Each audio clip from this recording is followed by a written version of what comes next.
Assalamualaikum warahmatullahi. Alhamdulillah. Wassalatu wassalamu ala rasulillah. Hari ini, Harun ingin membuat sedikit perkongsian yang saya dapati di dalam buku Fiqh Mu'allaf ini yang ditulis oleh Ustaz Muhammad Nizam bin Abdul Qadir. Poin video ini cumalah untuk perkongsian Harun sendiri. Harun ni pastilah bukan ustaz. Kalau ada sebarang kesilapan, Harun minta ampun daripada semua terdahulu kerana Harun masih belajar. Poin yang pertama, tiada paksaan dalam agama. Ketika zaman Islam di Madinah, Islam makin kuat, bahkan sudah mempunyai negara dan pasukan tentera yang kuat. Namun, tiada satu catatan sejarah membuktikan bahawa Nabi SAW memaksa penduduk Arab untuk menganut agama Islam. Terdapat juga dalam ayat Quran Surah Al-Baqarah ayat 256 firman Allah SWT telah menegaskan bahawa tidak ada paksaan dalam agama Islam. Dalam Islam, Muslim tidak dibenarkan memaksa sesiapa untuk memeluk Islam. Hal ini telah dihuraikan oleh Dr. Zakir Naik dalam video ini. We Muslims, we were the lord of the Arab lands for more than 1400 years. For the past 1400 years, the Muslims were the lord of the Arab lands. For a few years, the Britishers came. For a few years, the French came. But overall, the Muslims were the rulers of the Arab land. Yet today, there are more than 9 million Christians who are Coptic Christians. That means they're Christians since generation. If the Muslims wanted, they could have forced each and every non-Muslim to accept Islam at the point of the sword in the Arab land. These more than 9 million Coptic Christians, they are giving Shahada. They are bearing witness that Islam was inspired by the sword. We Muslims, we ruled India for more than 1,000 years. We ruled India for more than 1,000 years. If we wanted, we could have forced every non-Muslim Indian to accept Islam at the point of the sword. Today, more than 80% of the Indians are non-Muslims. These more than 80% non-Muslim Indians, they are giving Shahada. They are bearing witness that Islam was inspired by the sword. Which Muslim army has come to Indonesia? Indonesia today has the largest number of Muslims in any country, more than 200 million Muslims. In Malaysia, more than 55% of the citizens of Malaysia are Muslim. I am asking you, which Muslim army came to Malaysia? Your country, which Muslim army came? Which Muslim army went to the east coast of Africa? It was the business, it was the traders. When they came here, people accepted this religion. In a span of 50 years, from 1934 to 1984. In a span of 50 years, the increase in the major world religion. It came in Reader Digest, Almanac Yearbook, 1984. Number one maximum increase in religion, it's Islam, 235%. Christianity, only 47%. I am asking you, which war took place between 1934 and 1984, which forced the non-Muslim to accept Islam? Which war? Which war? Today, leave aside the past. Today, the fastest growing religion in America is Islam. The fastest growing religion in Europe is Islam. I am asking you, who's forcing the Americans to accept Islam? Who's forcing the Europeans to accept Islam? Poin yang kedua, akidah tauhid diutamakan.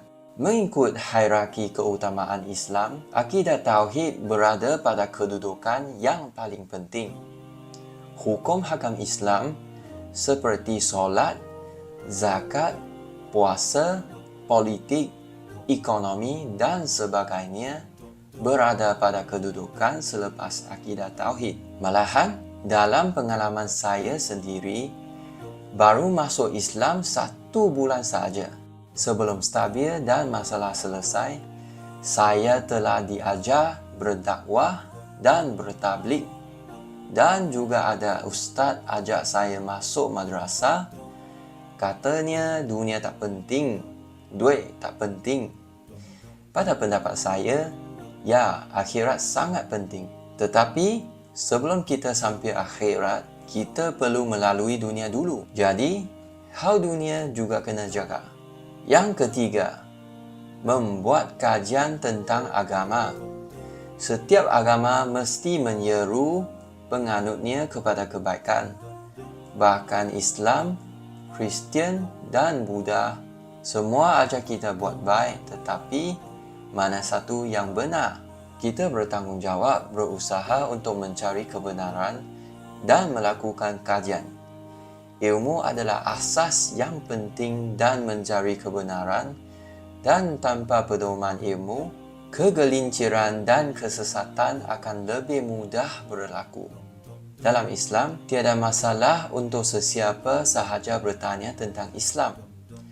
Golongan non-Muslim juga boleh bertanya tentang Islam, khasnya dalam persoalan akidah, demi menambahkan pengetahuan dan memantapkan lagi kefahamannya.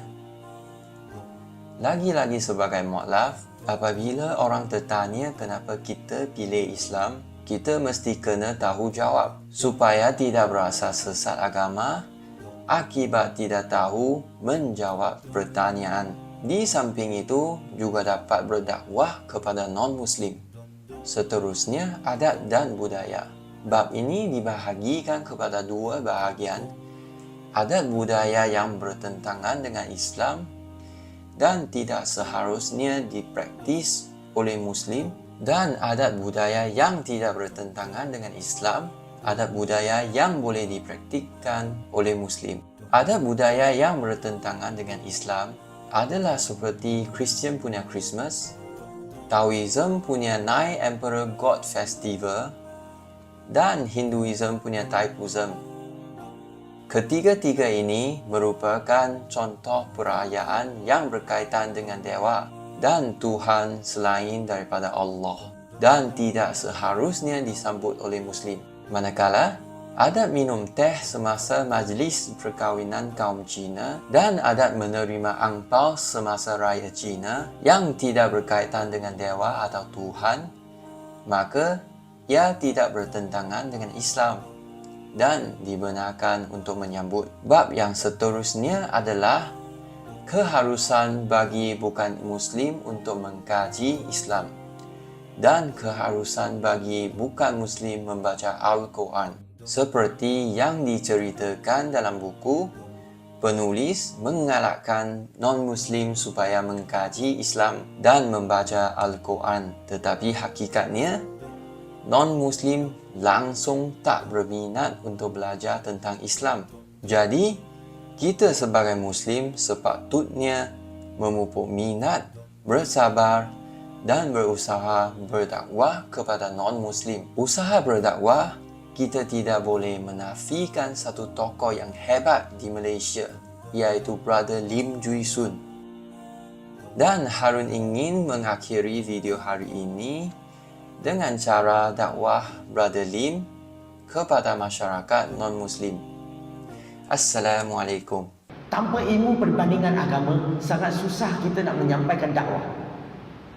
Sebab orang tak boleh lihat, tak boleh nampak.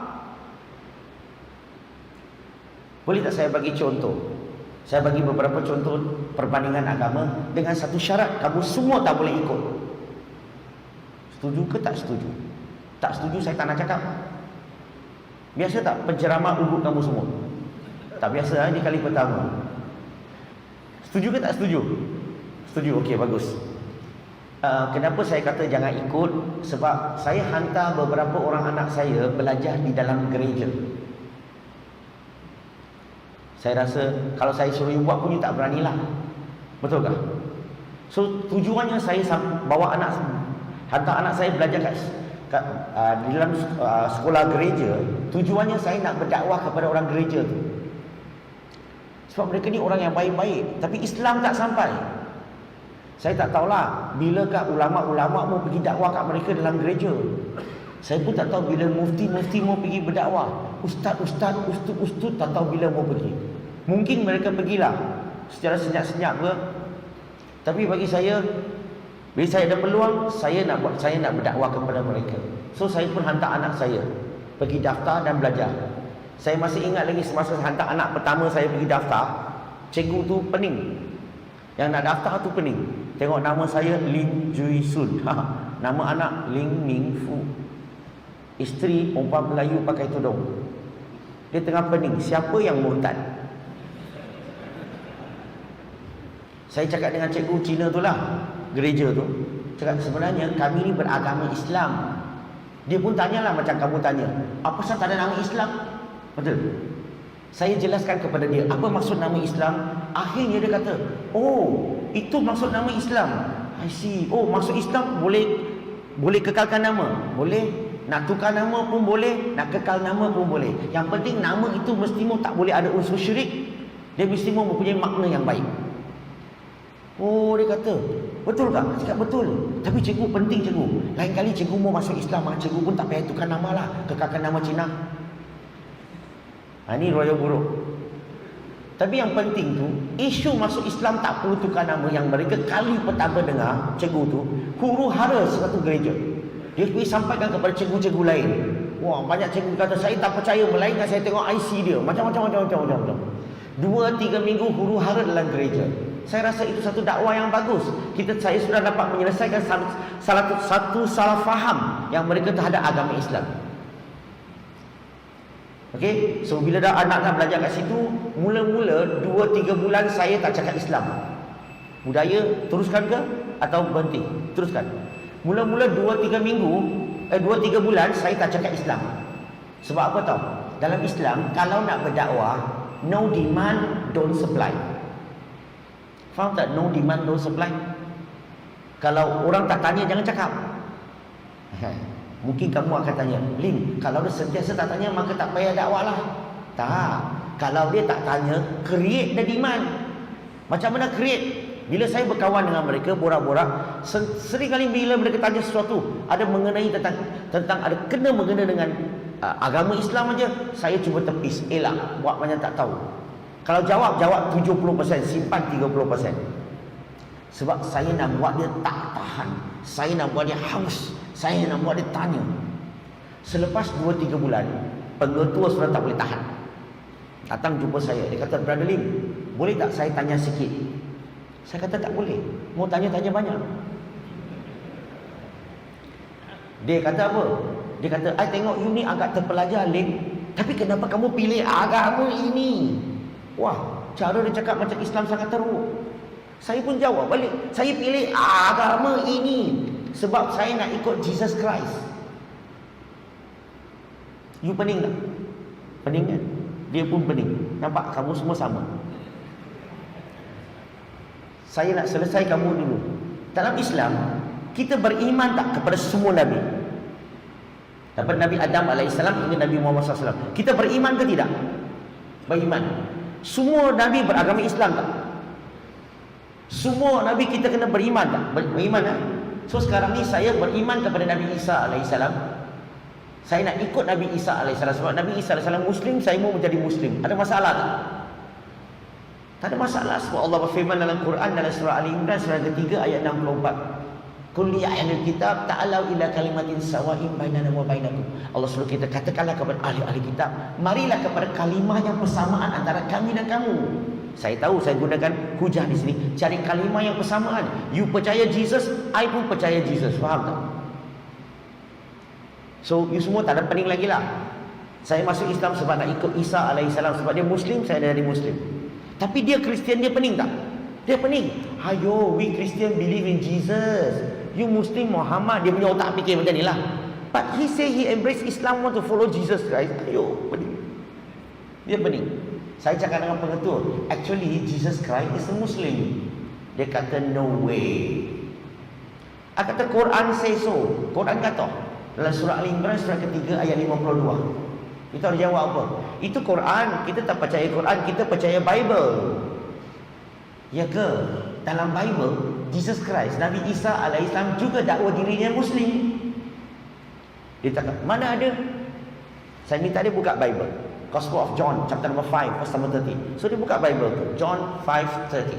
Zup, dia buka. Ayat itu sebut apa? Dia kata, I do not seek for my own will, but the will of the Father which are in heaven who has sent me. Nabi Isa AS kata, saya tidak melakukan semua ini dengan kehendak diri saya.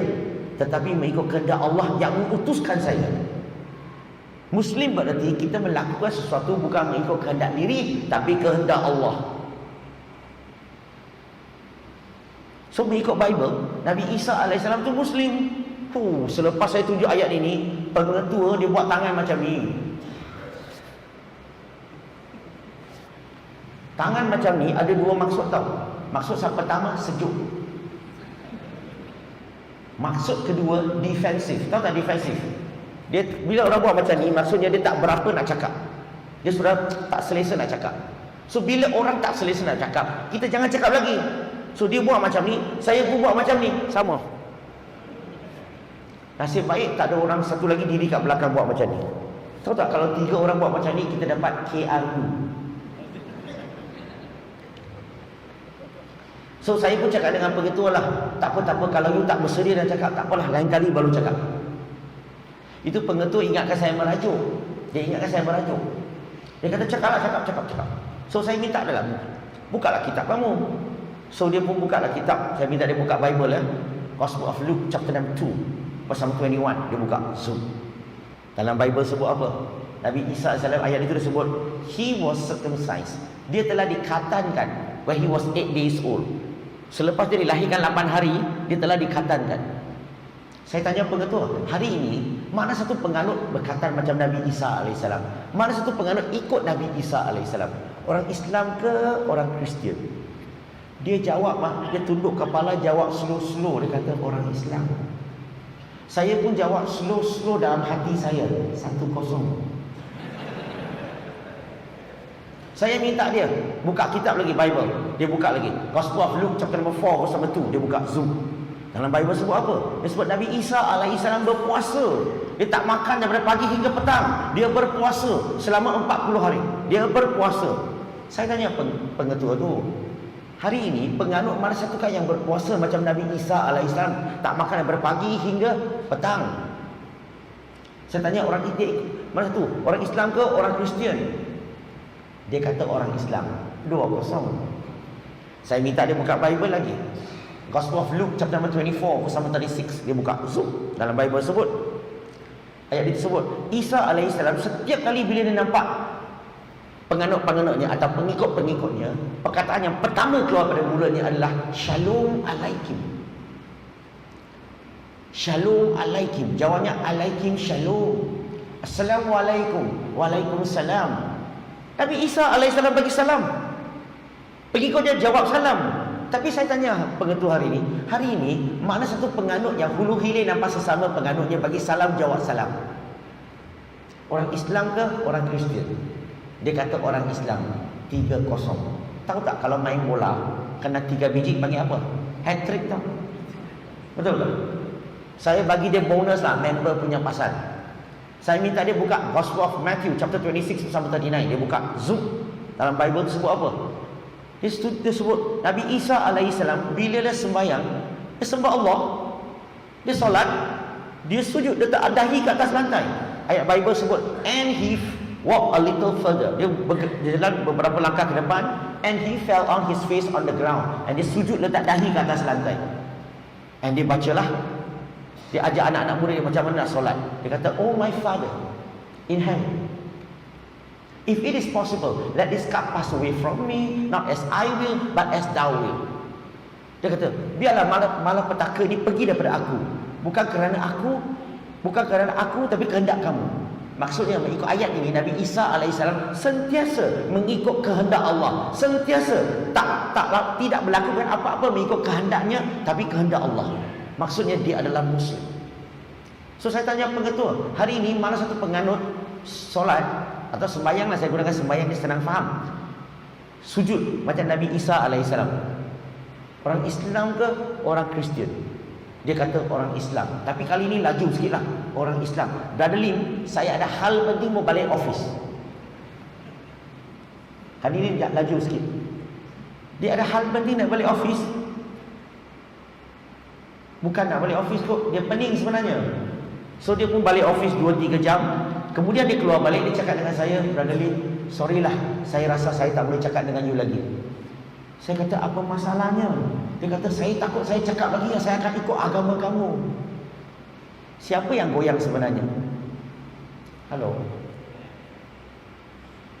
Saya cakap dengan pengetua, kalau pengetua betul-betul mau ikutlah, jangan ikut Brother Lim lah. Saya ni manusia biasa, banyak kelemahan. Kalau betul-betul mau ikut Jesus Christ. Itu pun kalau you sayang kat Jesus Christ. Faham tak apa saya cakap? Cepat-cepat dia kata, saya sayang. Sayang ikut, melainkan kamu tak sayang. Sebenarnya kalau dia ikut Nabi Isa AS, dia Muslim lah. Sebab dia tak akan sembah Nabi Isa AS. Sebab Isa AS ajar dia macam mana sembah Allah. Isa AS tak pernah suruh dia sembah dia. So saya cakap dengan pengetua, boleh bayangkan tak kalau Nabi Isa AS wujud di depan kita sekarang, dengan rupanya yang handsome lah, janggut yang panjang, mungkin tak boleh masuk Amerika Syarikat, Taliban tak janggut panjang, betul? Sunnah Nabi kan? Okey, janggut panjang, lagi khatan, puasa, bagi salam, solat sujud. Amalannya macam ni menyerupai orang Islam ke menyerupai orang Kristian? Pengetua cakap orang Islam. Saya cakap dengan pengetua, itu sebabnya saya pilih agama ini. Tengok cara saya hujah, saya buat dia marah ke kebenaran yang buat dia marah? Saya cari perbezaan ke saya cari persamaan? Allah suruh kita ta'alau illa kalimatin sawa'in bainana wa bainakum. Allah suruh kita cari persamaan antara kami dan kamu. Allah tak suruh cari perbezaan.